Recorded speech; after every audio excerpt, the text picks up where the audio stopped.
During the annual holiday season, many civic organizations have gift-giving programs that brighten those holidays for children in their community. Several years ago, Optimist Club member Leland Yates proposed that there is a large number of children who are virtually forgotten at this time of year. During his years as a cross-country bus driver, Leland saw the dispirited behavior of the many kids who, rather than being home enjoying Christmas with friends and family, are forced to travel during the holidays.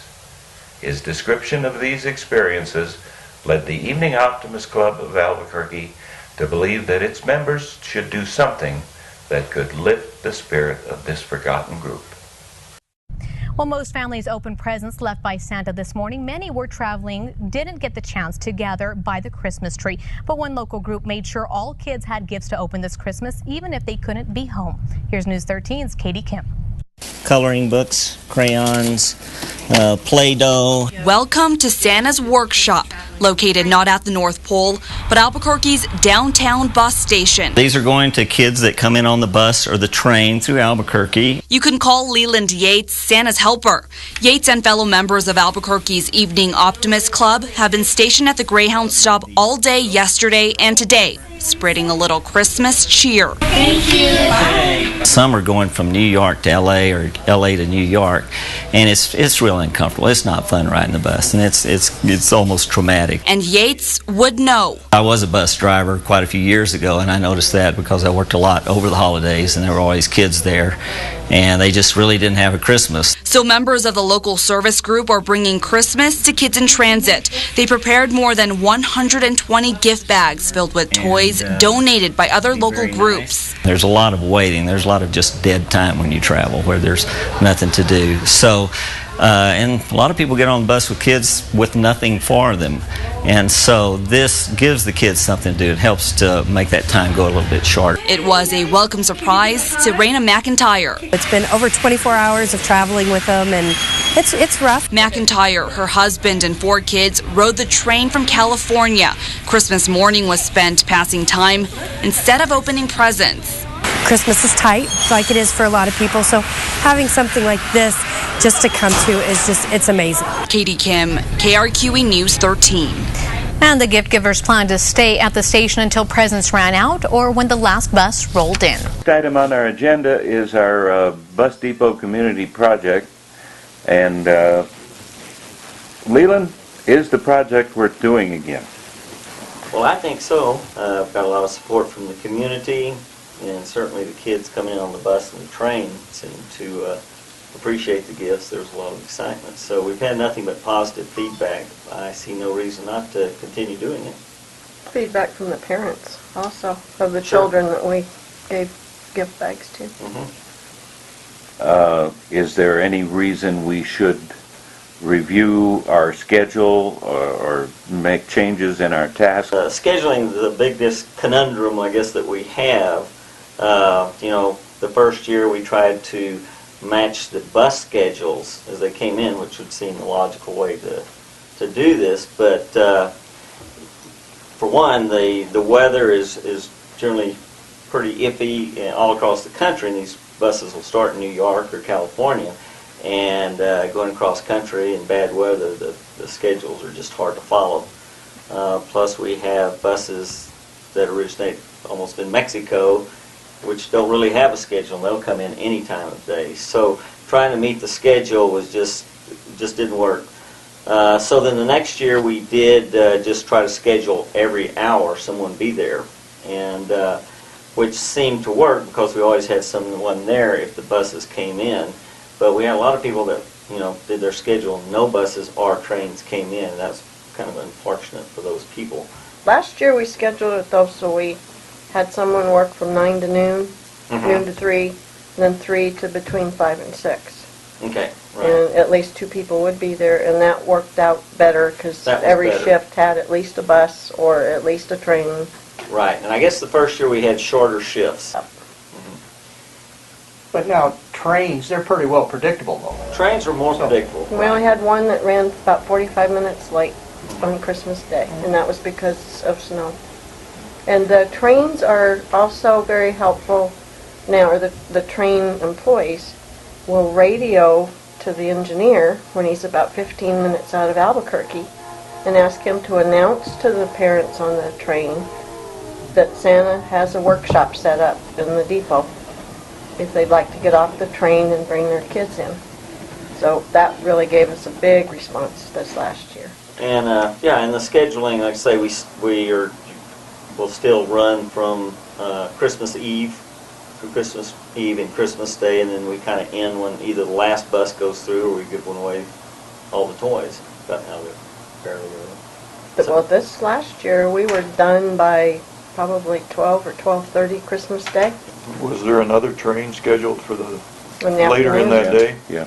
So if we would have had more to give, there would have been more receiving I've that day. increased the number of bags this year by 20. Leland, who do we need to coordinate with at the terminal to get this set up? Generally, the Greyhound has a city manager, I believe, at most of the main terminals. The main terminals they operate, which is what they have here. So make first contact with the city manager, and that's what I do. And usually it's a pretty easy sell. They're pretty good guys and gals there, and show them the benefits and let them know that it's going to be very low impact on their operation. They allow us one room, and it's a nice size room. It's their conference room, and we have kind of the run of that. We kind of spread out the tables and stage the gifts, and that's all we really need is that room, and they're pretty easygoing. For stations that have cafeterias, cafes, we don't suggest, we don't give away food or any kind of items that would even be competition for the cafeteria. We have like a union station here where the trains and the buses come to the same terminal.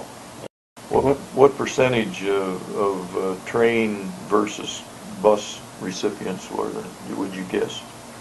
I don't know, what do you say? 70 to 80% train Mostly train. and 20 to 30% bus. Now, one of the things that has helped us over the past few years has been donations from the community. Are they on board this year? They are, every one of them. Plus, I've just gotten a new person to donate $900 worth of Beanie Babies. I've also had people who saw our TV coverage and came up and said, "We saw you and we want to be part of the project. What can we do?" So we have one lady that donates children's books every year now. We have the Woodworkers Club here that supplied, I don't remember how 30 many. doll beds. 30 doll beds And with the 160 dolls. toys. And then the quilting club here of ladies provided quilts for each of the dolls. They were really nice. And then they made 160 160 wood toys. wooden toys. We've had these donated by different club members this year, and they're little hand puppets that will go in the younger children's bags. We had these again last year. In fact, you're the one that discovered them at Costco. But And we they didn't went see over. any, we were out there about a week ago, and we didn't see Hey, any. we bought them all up. We bought them. As soon as we knew they were there, we Oh, grabbed is them that because right? they were a big hit with the kids last year. Try to avoid things that's going to get them in trouble on the bus. We don't give them drums, Horns. musical instruments, things like that. There's a pretty good coverage last year, didn't you, from the newspapers? We had do good every year. coverage every year. It's probably been the easiest project we've ever run for That's a- getting that's a natural. news coverage. We have at least 2 out of the 3 news channels cover it every year. And then the first year we had a really nice newspaper spread. And it seems that all the news agencies are kind of hungry for news that time of year. They're looking for things. Something was inspiring. And especially if it's positive things. How many people do we need to staff each of the shifts on both days? No fewer than 2. Well, there was a security issue too with the ladies, for instance, coming and going from their Yes. automobiles. Yeah. Did we encounter any surprises last year that we had to deal with? The only surprises were that we ran out of bags so soon. Oh, and we weren't planning on stacks and stacks of cots all over the lobby area Oh, yeah. Cots. because several buses were canceled, and so there were people sleeping in the lobby of the bus depot for 2 nights in a row. Oh, wow. And so the city had provided cots for them to sleep on, and there were like 150 people sleeping in there each night. So basically, whatever problems we encountered, we managed to work our way Right. through. No problem whatsoever. Do we need to appropriate more funds? We may need to appropriate some more funds. So, but I think for the impact that this has, you know, for everyone involved in the community and the promotion we get, $500 is not a huge deal. It's a very good deal. Well, I hope this project has generated a little interest in you, because we really have a vision of taking this further, serving these kids that are really out of the loop from other civic organizations. We ourselves give away many bicycles over Christmas and do a lot of help with homeless kids, but those kids are all in some system somewhere where these kids traveling are completely out of the system, and it really brings their Christmas to them. This is a project that anyone can do in any town as long as there's a bus stop. Even a small town, if you just have a bus a couple of times a day show up there, no matter how small, you can come up with some kind of gift, a treat, snack, something like that, to give the kids when they come through on the bus. This could be a project that Optimist International could brand, something that could make a name for ourselves, not only here, but all over the world, because there's trains and buses all over the world. I know some people may object to having to leave the house on Christmas Day to go out and go down to the bus station. I think you'll find that this is something that your kids would certainly appreciate. You can give them a gift for Christmas, or your kids or grandchildren, and they'll probably forget it in a year or two, but this is something they'll never forget. They'll always remember you going down to the bus station, taking them down and letting them see these kids and what you're doing for the people. I think that means a lot.